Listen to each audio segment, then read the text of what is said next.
పడిపోయిన చోటి పైకెదగడ మెట్లను పదును పెట్టు మొదలు 10 మందిలోన నీ ప్రతిభను చూపగ పట్టుదలతో కదులు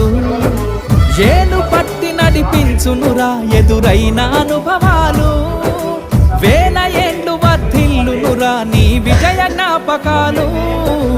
రాదురా ఏ విజయం నీ కోసం నా కోసం ఎటుపోదురా నువ్వు చేసిన కష్టం ఎప్పటికైనా సొంతం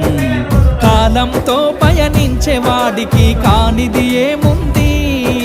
సాధనతోనే సాధ్యమవునని సదాశయంతో సాగర ముందుకు రాదురా ఏ విజయం నీ కోసం నా కోసం ఎటుపోదురా నువ్వు చేసిన కష్టం ఎప్పటికైనా సొంతం